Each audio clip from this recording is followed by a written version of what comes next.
Laras, seorang gadis desa dari Jawa Tengah, terpaksa meninggalkan desanya demi menjadi TKW di Amerika Serikat setelah ayahnya meninggal dan ibunya jatuh sakit.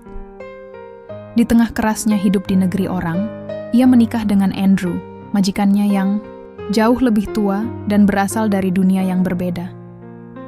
Meski pernikahan itu semula hanya untuk bertahan hidup, perlahan-lahan tumbuh benih kasih sayang di antara dua jiwa yang kesepian. Namun, perbedaan usia, budaya, dan luka masa lalu membuat hubungan mereka diuji. Di balik dinginnya pernikahan kontrak, akankah cinta menemukan jalannya? Hujan turun deras membasahi sawah yang mulai mengering di ujung musim tanam. Butiran air mengguyur genting rumah-rumah kayu di desa Sukorejo, desa kecil di pinggir lereng pegunungan Jawa Tengah. Di dalam salah satu rumah sederhana yang dindingnya mulai keropos, Laras duduk memeluk lutut di depan tungku yang hanya berisi bara kecil. Tangannya kotor oleh sisa arang, dan matanya sembab karena terlalu sering menangis diam-diam. Ayahnya baru saja dikuburkan 2 hari lalu. Lelaki itu meninggal di sawah, tersambar petir saat menanam padi di tengah hujan. Laras masih belum percaya. Baru kemarin mereka makan bersama. Kini ia hanya punya batu nisan untuk tempat bercerita. Laras. Suara ibu memanggil pelan dari bilik belakang, diselingi batuk panjang yang terdengar menyiksa. Masih ada air hangat, Nduk? Iya, Bu. Bentar ya, jawab Laras cepat sambil berdiri dan menyeka air matanya. Ia menuangkan air panas dari ketel ke gelas plastik dan membawanya ke bilik ibunya. Perempuan tua itu berbaring lemah, tubuhnya kurus dan kulitnya pucat. Sejak ayah meninggal, sakitnya semakin parah. Nafasnya sesak, dan kadang tak bisa berdiri sendiri. Laras duduk di sampingnya, memegangi gelas. Pelan-pelan ya, Bu. Ibu hanya mengangguk lemah. Setelah minum, ia memegang tangan Laras. Kamu harus kuat, Le. Ibu nggak tahu bisa bertahan sampai kapan. Jangan ngomong gitu, Bu. Potong Laras cepat, menahan tangisnya. Aku masih butuh Ibu. Ibu tersenyum, lemah. Ibu nggak minta banyak, asal kamu bahagia, itu cukup. Tapi kebahagiaan rasanya seperti benda mewah sekarang. Laras sudah berhenti sekolah sejak kelas 2 SMA karena ayah tak sanggup bayar SPP. Sejak itu, ia bantu-bantu di sawah dan kerja serabutan. Tapi sekarang, bahkan sawah kecil peninggalan bapaknya sudah digadai demi biaya pengobatan ibu sore itu. Setelah ibunya tertidur, Laras duduk di serambi rumah. Hujan masih turun, tapi lebih lembut. Matanya menatap kosong ke arah jalan setapak yang becek dan berlumpur. Ia bingung harus apa. Dari kejauhan seorang perempuan mendekat. Pakai jas hujan plastik dan sandal jepit, langkahnya tergesa. Wajahnya familiar. Laras, aku dengar kabar dari Bu RT. Bapakmu meninggal ya?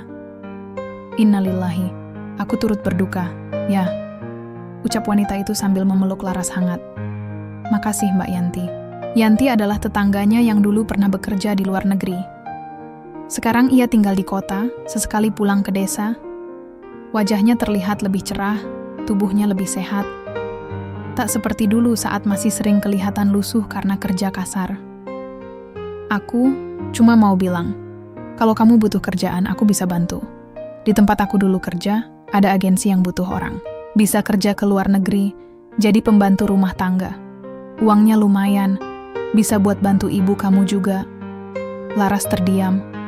Keluar negeri, ia bahkan belum pernah naik pesawat. Ia takut, tapi apa ada pilihan lain? Yanti menepuk pundaknya. Aku tahu kamu takut, tapi aku dulu juga kayak kamu. Nggak punya siapa-siapa. Kerja cuman jadi buruh cuci. Sekarang alhamdulillah, bisa bangun rumah dan nyekolahin adik. Laras menarik napas panjang. Kata-kata Yanti menancap dalam. Ia menatap langit kelabu yang masih menitikkan gerimis. Malam itu, Laras duduk berjam-jam di depan foto bapaknya yang dipasang di ruang tamu. Ia memeluk lutut, menatap nyala lampu Petromax yang redup. Pak, apa aku harus pergi jauh? Bisiknya lirih. Aku takut, Pak. Tapi kalau aku tetap di sini, aku bisa kehilangan ibu juga. Air matanya jatuh satu-satu. Hujan kembali turun lebih deras. Tapi kali ini, Laras tahu, ia tak bisa hanya diam dan menunggu keajaiban. Ia harus berjuang. Meskipun itu berarti meninggalkan desa, ibunya, dan semua yang ia kenal. Di pagi hari yang dingin dan basah, Laras membuat keputusan paling besar dalam hidupnya. Ia akan pergi ke luar negeri. Seminggu setelah Yanti datang, rumah sederhana Laras terasa lebih sunyi dari biasanya. Bukan karena suara batuk ibu sudah berhenti, tapi karena Laras sibuk menyiapkan keberangkatan yang semakin dekat. Suara burung pagi, sapaan tetangga, dan desir, angin dari sawah, semua terdengar seperti ucapan selamat tinggal yang diam-diam. Di meja kayu kecil, berjejer beberapa berkas penting yang Yanti bantu urus. Fotokopi KTP, surat kesehatan, paspor, dan formulir kontrak kerja dari agensi resmi. Laras hampir tak percaya semua proses bisa berjalan secepat ini, tapi waktu bukanlah hal yang bisa ia kendalikan. Ibunya semakin lemah, dan utang bapaknya terus menumpuk. "Apa kamu yakin, Laras?" Suara Bu RT yang ikut hadir untuk membantu, terdengar khawatir. Kerja di luar negeri itu nggak mudah. Jauh dari keluarga, harus kuat hati. Laras hanya tersenyum kecil. "Kalau saya tetap di sini, Bu, saya malah nggak bisa bantu Ibu. Saya nggak punya banyak pilihan." Bu RT menatapnya dengan iba. "Ibu kamu itu udah seperti ibu saya juga. Dia pasti kangen kamu nanti." Laras menunduk. Hatinya pun perih membayangkannya. Malam sebelum keberangkatan, Laras duduk di sisi ranjang ibunya. Perempuan tua itu tampak semakin kurus, tapi sorot matanya tetap hangat. "Ibu, besok aku berangkat ya," bisik Laras sambil menggenggam tangan keriput itu. "Doain aku kuat, Bu. Aku janji akan kirim uang tiap bulan buat Ibu berobat." Ibunya menatapnya lama, lalu tersenyum tipis. "Jangan lupa sholat, Laras. Dimanapun kamu berada, Tuhan gak pernah jauh." Malam itu mereka tidur dalam satu ranjang sempit, berpelukan seperti anak kecil. Laras mencium kening ibunya sambil menangis diam-diam. Entah berapa lama ia bisa pulang lagi, dan tak ada yang bisa menjamin ibu masih ada saat itu tiba. 3 hari, kemudian Laras berada di Bandara Internasional Soekarno-Hatta. Ini kali pertama ia melihat tempat sebesar itu. Dipenuhi orang-orang dengan koper besar, wajah-wajah asing, dan suara pengumuman yang tak henti-henti. Yanti menemaninya sampai gerbang imigrasi. "Kamu bakal ditempatkan di negara bagian New Jersey, Amerika. Majikan kamu namanya Andrew. Orangnya udah tua, tinggal sendiri. Kerjamu bersih-bersih rumah dan bantuin dia sehari-hari. Nggak berat, asal kamu rajin dan sabar." Laras mengangguk pelan. Jantungnya berdetak tak beraturan. Ia bahkan belum bisa membayangkan seperti apa rupa rumah majikannya, apalagi kehidupan di negeri yang hanya ia lihat dari televisi. "Jangan lupa komunikasi sama agensi tiap bulan. Kalau ada apa-apa, kamu lapor, ya?" pesan Yanti lagi. "Iya, Mbak. Makasih udah bantuin semuanya." Mereka berpelukan. Lalu Laras masuk ke ruang tunggu, membawa koper bekas peninggalan ayahnya, dan satu tas berisi baju serta foto kecil ibunya. Saat pesawat mengudara, Laras menatap jendela. Jakarta mengecil, lalu menghilang di telan awan. Hatinya berat. Tapi di dalam dadanya, ada satu cahaya kecil, harap. Harapan agar ibu bisa sembuh, agar utang bisa lunas, agar suatu hari ia bisa pulang sebagai orang yang membawa kebahagiaan, bukan duka. Perjalanan hampir 20 jam terasa seperti mimpi panjang. Saat pesawat mendarat di Bandara Newark, Laras hampir tidak bisa merasakan kakinya. Udara dingin langsung menyapa kulitnya begitu keluar dari pintu bandara. Ia menggigil. Jakarta panas. Tapi di sini, awal musim semi terasa seperti es. Seorang lelaki paruh baya, berkacamata dan mengenakan jaket tebal, berdiri sambil memegang papan bertuliskan Laras. Itulah Andrew. Wajahnya datar, suaranya pelan, tapi jelas. "You must be Laras, right? Welcome." Laras hanya bisa tersenyum canggung. Ia paham sedikit bahasa Inggris, cukup untuk mengerti dan menjawab seadanya. Mereka naik mobil menuju rumah Andrew, sekitar 1 jam dari bandara. Selama di jalan, Laras diam. Andrew juga tak banyak bicara. Musik klasik mengalun pelan di dalam mobil, sampai akhirnya mereka tiba di rumah besar berwarna putih, bergaya kolonial, berdiri tenang di ujung jalanan sepi. Rumah itu terlalu besar untuk ditinggali seorang diri, pikir Laras. Begitu masuk, hawa hangat menyelimuti. Rumah itu bersih dan rapi, tapi terasa sunyi, seperti ada ruang kosong yang belum terisi. "This is your room," kata Andrew sambil menunjuk kamar kecil di lantai bawah. "You'll start working tomorrow. Take some rest." Laras hanya mengangguk. Ia masuk ke kamarnya, meletakkan koper, lalu duduk di tepi ranjang. Tangannya gemetar, tubuhnya lelah, tapi pikirannya terus melayang ke wajah ibu. "Bu, aku sudah sampai." Dan malam itu, untuk pertama kalinya dalam hidupnya, Laras tidur di negeri asing, jauh dari desanya, membawa mimpi, ketakutan, dan harapan yang belum tahu kemana akan berlabuh. Sudah hampir 2 bulan Laras tinggal di rumah besar itu. Setiap pagi, ia bangun lebih awal dari matahari. Ia membersihkan lantai kayu yang luas, mencuci piring dari makan malam semalam, dan sesekali menyapu salju yang menumpuk di depan pintu. Andrew, majikannya, bukan orang yang cerewet. Ia jarang berbicara, kecuali saat benar-benar perlu. Tapi di balik diamnya, ada kesepian yang begitu kentara. Andrew lebih sering duduk di ruang baca, memandangi foto seorang wanita yang Laras tahu bukanlah saudara atau anak. Mungkin itu istrinya. Suatu sore, Laras tengah menyeduh teh ketika Andrew memanggilnya ke ruang tamu. "Laras, can we talk?" Laras terdiam sejenak. Jarang sekali Andrew memulai percakapan dengan ekspresi serius seperti itu. Ia duduk dengan gugup di ujung sofa, berusaha memahami maksud dari raut wajah pria itu. "I've been thinking," Andrew memulai, lalu menghela napas. "I'm getting older, and I don't have anyone left. My wife died 5 years ago. I don't have children, no close family." Laras hanya diam, mencoba memahami setiap kata. "I have a condition," lanjut Andrew. "And if anything happens to me, I don't want to leave this house and everything I built just like that." Laras mulai merasakan detak jantungnya naik. "I need a companion. Someone who can legally stay here. Someone who can also take care of this place. And I'm thinking, maybe we can get married." "Legally?" Laras menatap Andrew dengan mata terbelalak. Ia tak menyangka ucapan itu keluar dari pria yang selama ini nyaris tak pernah membicarakan hal pribadi. "Married? With me?" Andrew mengangguk. "It won't change your job. You'll still do what you do, but you'll be protected. You'll have better papers. And I'll make sure your mother is taken care of." Tubuh Laras seperti tertahan di tempat. Ia tidak tahu harus bahagia atau takut. Ini bukan lamaran romantis seperti di drama Korea. Ini seperti kontrak, tapi bukan juga tanpa rasa kemanusiaan. Ada nada tulus di suara Andrew. Ia tahu itu.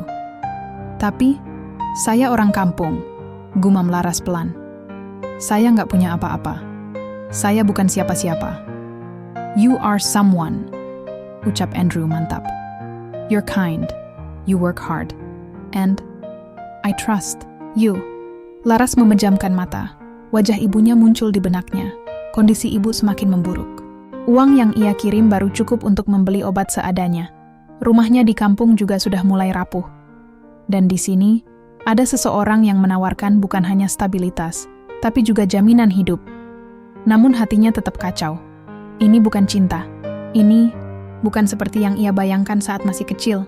Berkhayal menikah dengan orang yang membuat jantung berdebar tiap kali bicara. Namun realita tidak seperti dongeng. Seminggu kemudian mereka menikah secara hukum di sebuah kantor pencatatan sipil. Hanya ada 2 saksi dari pihak pengacara Andrew. Tak ada gaun putih, tak ada pesta, tak ada pelukan bahagia. Setelah prosesi singkat itu, Andrew hanya berkata, "Thank you Laras," dan memberikan sebuah amplop berisi dokumen resmi dan sejumlah uang untuk dikirim ke Indonesia. Malam harinya, Laras duduk sendiri di kamarnya, Ia menatap cermin, mengenakan gaun sederhana berwarna krem. Tak ada riasan di wajahnya, hanya sisa air mata yang mengering. Ia kini adalah istri seseorang.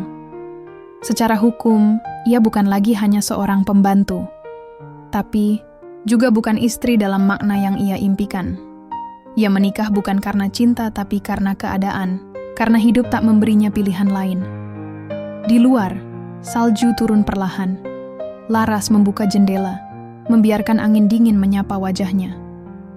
"Pak, Bu, Laras udah nikah sekarang," bisiknya lirih pada langit malam. Bukan nikah yang Laras bayangin, tapi mungkin ini jalan Tuhan. Dan saat butiran salju jatuh ke telapak tangannya, Laras tahu hidupnya tak akan pernah sama lagi. Sejak hari pernikahan itu, status Laras memang berubah. Ia kini adalah istri Andrew, secara hukum, secara dokumen, dan secara tanggung jawab. Tapi perasaan dalam dirinya justru makin kacau. Rumah itu terasa lebih dingin dari biasanya, meski penghangat ruangan menyala sepanjang hari. Andrew tetap seperti biasanya, tenang, kalem, dan teratur. Ia bersikap sopan, tidak pernah menyentuh Laras tanpa izin, bahkan menjaga jarak dengan cara yang terlalu hati-hati. Ia memperlakukan Laras dengan hormat, bahkan sedikit kaku. Tapi justru itu yang membuat Laras makin bingung. Di satu sisi, ia bersyukur Andrew tidak menuntut macam-macam. Tapi di sisi lain, ia jadi bertanya-tanya, apakah ini benar-benar pernikahan? Satu malam, Laras tak bisa tidur. Angin di luar menderu. Bayangan ibunya yang sendirian di kampung. Tidur di ranjang reot, terus menghantui pikirannya. Ia bangkit dari ranjang, mengenakan jaket tebal, lalu berjalan ke dapur untuk membuat teh. Saat ia hendak kembali ke kamar, ia melihat lampu ruang baca masih menyala. Andrew duduk di sana, menatap jendela. Di tangannya ada segelas whisky. Di meja, foto seorang wanita muda berambut pirang tersenyum lembut ke arah kamera. Laras berdiri di ambang pintu, ragu-ragu. "Can't sleep?" tanya Andrew pelan. Laras mengangguk. "You too?" Andrew menatap foto itu sesaat, lalu mengangguk. "This is Claire, my wife, my only love. She died of cancer 5 years ago." Laras menunduk. "I'm sorry." Andrew tersenyum tipis. "You don't have to be. I'm not telling this to make you feel guilty. I just want to be honest." Ada jeda yang panjang. Laras melangkah masuk, pelan-pelan dan duduk di sofa seberang Andrew. Hening itu aneh, nyaman tapi juga sesak. "Do you hate me, Laras?" tanya Andrew tiba-tiba. Pertanyaan itu seperti cambuk di hati Laras. "Why should I hate you?" Jawabnya pelan. "Because I asked you to marry me, not for love. Because you're too young and I'm just a lonely old man." Laras menelan ludah. Hatinya berat, tapi ia memilih jujur. "Saya nggak benci. Tapi saya bingung. Kadang saya ngerasa saya bukan istri, tapi juga bukan pembantu. Saya ada di tengah-tengah." Andrew mengangguk perlahan. "That's fair. I understand." Laras memandangi wajah Andrew. Di balik kerut dan rambut yang mulai memutih, ia melihat sesuatu yang tak pernah ia perhatikan sebelumnya, kesepian. Bukan kesepian karena tidak punya pasangan, tapi karena kehilangan sesuatu yang tak terganti.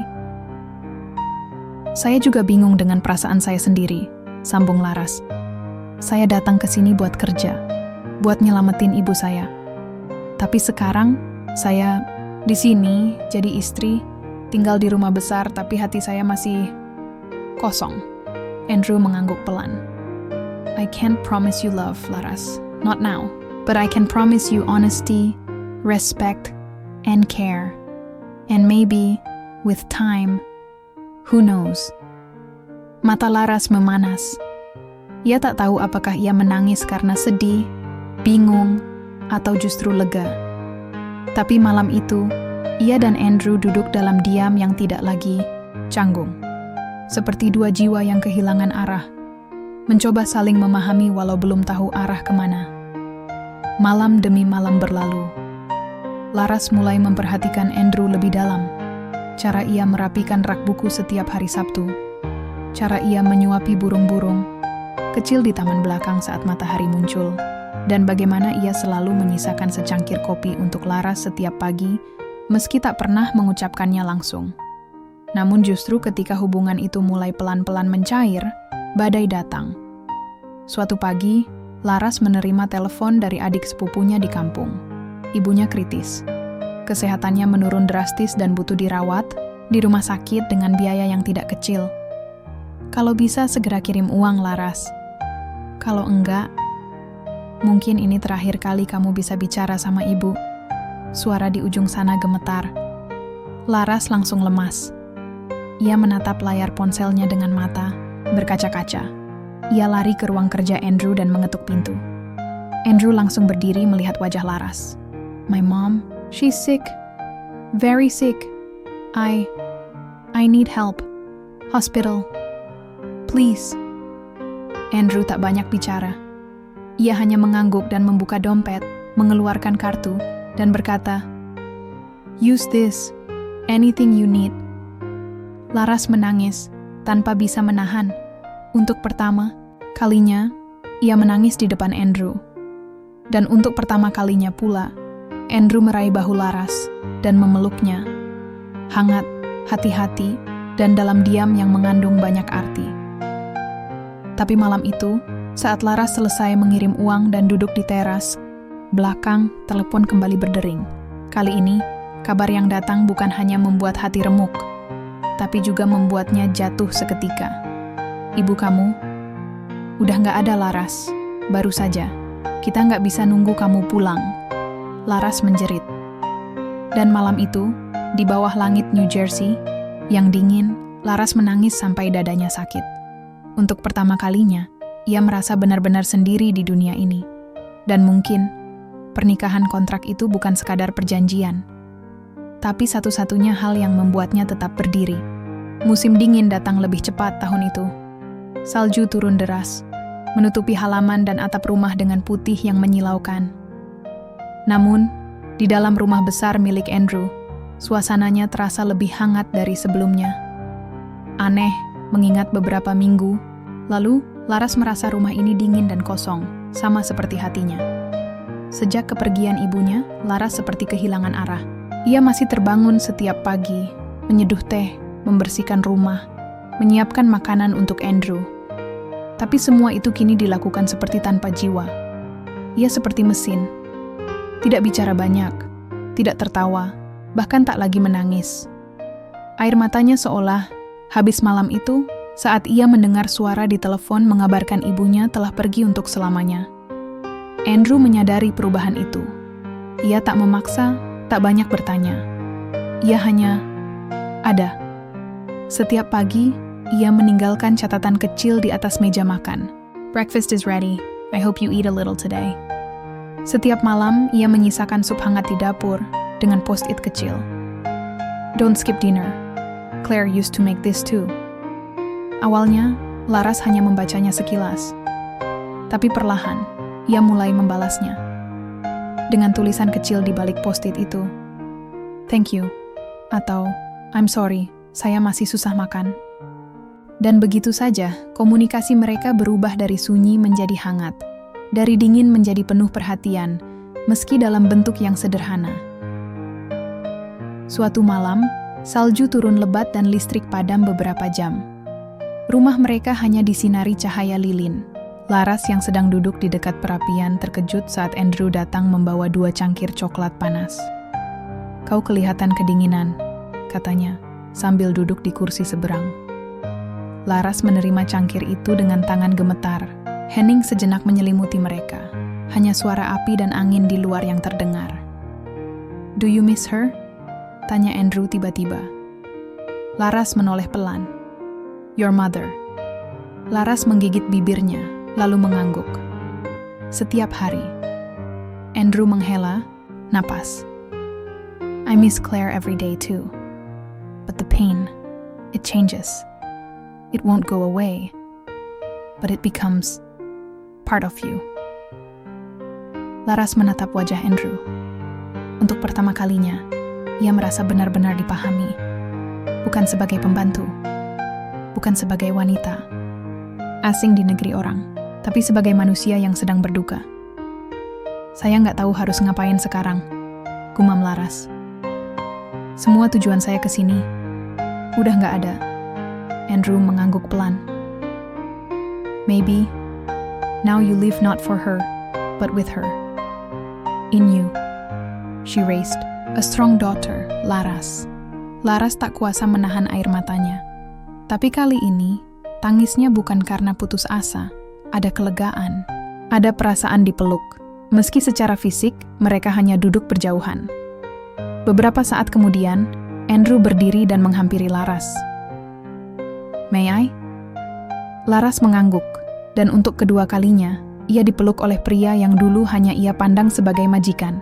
Tapi malam itu, pelukan itu terasa berbeda, hangat, manusiawi. Seolah Laras kembali menjadi anak kecil yang ditenangkan oleh ayahnya sendiri. Tapi bukan itu yang membuat hati Laras bergetar. Yang membuatnya sesak adalah detak jantung Andrew yang ia rasakan lewat pelukan itu. Pelan, stabil, dan jujur, hari demi hari, kehangatan itu terus bertambah. Mereka mulai makan bersama di meja makan, bukan di ruang terpisah. Andrew mulai bertanya tentang masa kecil Laras, tentang masakan Indonesia, bahkan sesekali mencoba belajar 1-2 kata bahasa Jawa. Piye kabare? Ucap Andrew dengan logat aneh suatu pagi. Laras tak bisa menahan tawa. Wes mendingan, jawabnya.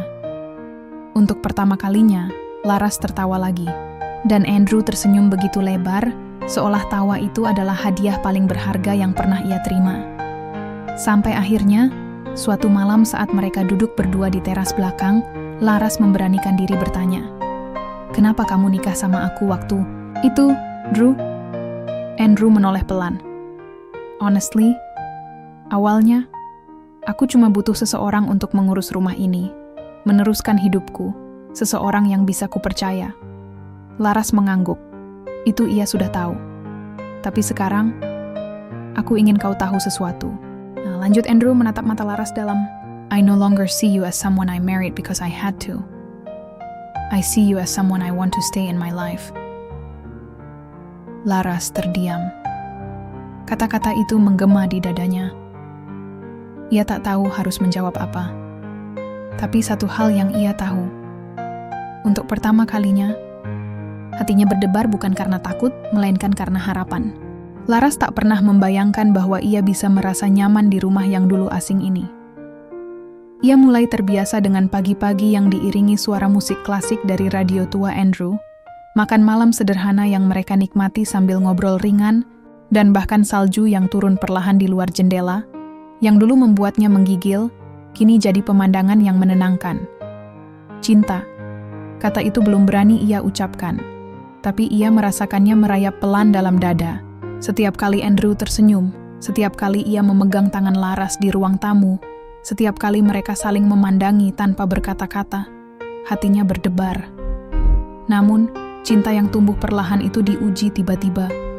Sore itu, saat Laras sedang melipat pakaian di ruang cuci, Andrew menerima sebuah surat dari pengacara lamanya.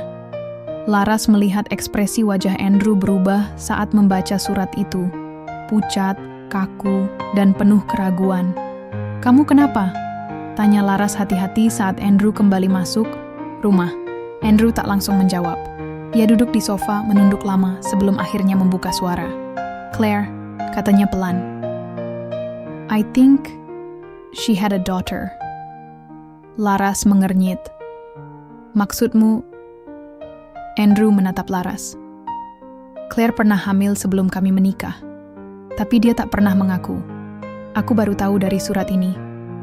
Ada seorang gadis muda, katanya, anak kandung Claire. Dan dia mencariku, ingin bertemu." Laras terdiam. Hatinya seperti dicubit. Bukan karena cemburu, tapi karena sesuatu yang lebih kompleks. Ketakutan kehilangan tempat yang baru saja ia rasakan sebagai rumah. Jadi, Sekarang kamu akan urus dia? Tanyanya pelan. Andrew mengangguk. I have to. She might be my daughter. Or at least, the daughter of the woman I once loved. Ada jeda panjang. Laras tahu, ia tak bisa melarang, tapi hatinya tak siap. Lalu, Aku ini apa, Drew? Andrew menggenggam tangan Laras. You are someone I care deeply about. Someone I never expected to feel this way for. But I don't want to lie to you. Things might change after this. Laras menarik tangannya pelan, lalu berdiri. Things always change, gumamnya. Tapi kadang, yang berubah bukan cuma keadaan, tapi juga perasaan. Malam itu, Laras tak makan. Ia berdiam di kamar, memandangi salju yang turun dari jendela, mencoba menahan sesak di dadanya. Ia mengingat semua perjalanan hidupnya. Dari kampung miskin di Jawa Tengah, meninggalkan ibunya yang sakit, bekerja sebagai pembantu, menikah dengan pria asing demi uang, hingga akhirnya mulai merasa dicintai. Dan kini, semuanya kembali terasa rapuh. Hari berikutnya, Andrew menerima telepon dari seorang wanita muda bernama Mia. Ia terdengar gugup tapi tegas. Mereka membuat janji untuk bertemu di sebuah kafe. Andrew meminta Laras ikut. Tapi Laras menolak. Ini bukan tempatku, Drew. Ini bagian dari masa lalumu yang aku nggak ngerti. Andrew terdiam, tapi tidak memaksa. Laras hanya berdiri di ambang. Pintu melihat mobil Andrew menjauh di balik kabut salju. Perasaannya kosong, tapi di balik itu semua, ada satu ketakutan yang tak bisa ia lawan. Bagaimana jika setelah ini, Andrew tidak lagi membutuhkannya? Beberapa jam kemudian, Andrew pulang dengan wajah yang sulit ditebak. Ia langsung menuju kamar kerjanya, meninggalkan Laras tanpa sepatah kata. Laras hanya bisa duduk di sofa, memeluk bantal, mencoba menenangkan napas yang terasa berat. Ia ingin bertanya, tapi takut pada jawabannya. Namun saat malam menjelang, Andrew masuk ke ruang tamu. Di tangannya ada foto kecil. Seorang gadis muda, rambut coklat, wajahnya mirip Claire. She's not my daughter, katanya pelan. Claire, hamil dengan pria lain. Mereka berpisah. Mia hanya ingin tahu siapa ibunya sebenarnya. Laras menatap Andrew, hati campur aduk. Andrew melanjutkan, but meeting her made me realize something. I spent so long holding on to the memory of Claire, thinking I could never love again. But you, Laras, you changed that. Air mata Laras menetes. Tapi kali ini, bukan karena sedih, karena akhirnya, ia mendengar kata-kata yang selama ini ia, tunggu, I don't want this to be a contract anymore. Kata Andrew, I want it to be real. If you still want to be here, not as a maid, not as a deal, but as my partner, my wife. Laras terisak. Aku nggak tahu caranya mencintai orang sepertimu, Drew. Tapi kalau kamu siap mencintai orang seperti aku, mungkin kita bisa belajar bareng. Andrew tersenyum dan mendekap Laras, pelan, hangat, seperti pelukan yang bukan sekadar penghiburan, tapi pernyataan cinta yang akhirnya menemukan rumahnya. Dan di balik jendela, salju terus turun. Putih, tenang dan perlahan menutupi luka lama. Sejak malam itu, segalanya berubah. Bukan secara dramatis, bukan seperti cerita cinta di film-film, tapi dalam hal-hal kecil yang selama ini terasa samar. Andrew tidak lagi memanggil Laras hanya untuk bertanya tentang cucian atau kopi. Sekarang, ia menanyakan hal-hal yang jauh lebih pribadi. Makanan favorit Laras saat kecil, siapa teman bermainnya dulu, apa impian masa kecilnya. Laras, yang awalnya canggung, perlahan belajar untuk membuka diri. Ternyata tidak semudah itu menceritakan hidup yang sudah terlalu lama ia sembunyikan. Namun, Andrew sabar. Ia tidak menuntut Laras berubah cepat. Ia hanya hadir, mendengarkan, dan sesekali tersenyum saat Laras mulai menceritakan kisah-kisah tentang masa kecilnya yang penuh lumpur sawah dan bunyi serangga malam. Hari itu, mereka pergi ke toko furnitur lokal. Andrew mengajak Laras membeli perabot baru untuk kamar yang dulu hanya ia tempati sendiri. "Aku ingin kita mengisi ruangan ini bersama," kata Andrew sambil menggenggam tangan Laras. Laras tersenyum kikuk. "Aku nggak ngerti soal desain, tapi kamu ngerti soal rasa nyaman. Dan itu lebih penting." Mereka tertawa. Di toko itu mereka memilih spray baru, bantal warna pastel, dan lampu baca yang menurut Laras lucu. Andrew hanya mengikuti, seolah menikmati proses Laras mulai membuat rumah itu menjadi miliknya juga. Namun, kehidupan tidak selamanya lembut. Beberapa tetangga mulai memperhatikan. Laras tahu itu dari cara mereka memandang setiap kali ia keluar rumah berdua dengan Andrew. Dari bisik-bisik di toko, dari tatapan panjang di restoran. Suatu siang, di supermarket, seorang wanita tua yang mengenal Andrew dari masa lalu menghampiri mereka.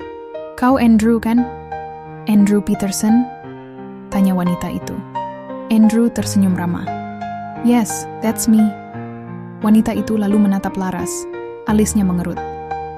"This is your mate?" Andrew menggenggam tangan Laras dengan mantap. "This is my wife." Wajah wanita itu langsung berubah. Ada keterkejutan, ketidakpercayaan, lalu senyum yang dipaksakan. "Oh, I see. Well, good for you." Laras hanya bisa diam sepanjang perjalanan pulang. Kata-kata wanita itu menggantung di pikirannya. Di rumah, ia duduk termenung di sofa. Andrew menghampiri. "Kamu terganggu ya?" Laras mengangguk. "Aku tahu mereka akan bicara, Drew. Tentang aku, tentang kita." Andrew duduk di sampingnya. "Let them talk, as long as we know the truth." Laras menatap Andrew, mata berkaca-kaca. "Aku bukan wanita sempurna, Drew. Aku nggak berpendidikan tinggi, nggak punya bahasa Inggris yang bagus, dan aku datang dari tempat yang enggak akan pernah mereka anggap cukup." Andrew menggenggam pipi Laras. "You are enough for me, and this is our life, bukan milik mereka." Beberapa hari kemudian, Andrew mendapat undangan makan malam dari rekan bisnis lamanya. Ia ingin Laras ikut. Laras ragu. Ia takut menjadi bahan gunjingan, merasa tak pantas. Tapi Andrew meyakinkannya. Ia membelikan gaun baru, membantu Laras belajar menggunakan alat makan bergaya barat, bahkan melatihnya untuk memperkenalkan diri dalam bahasa Inggris.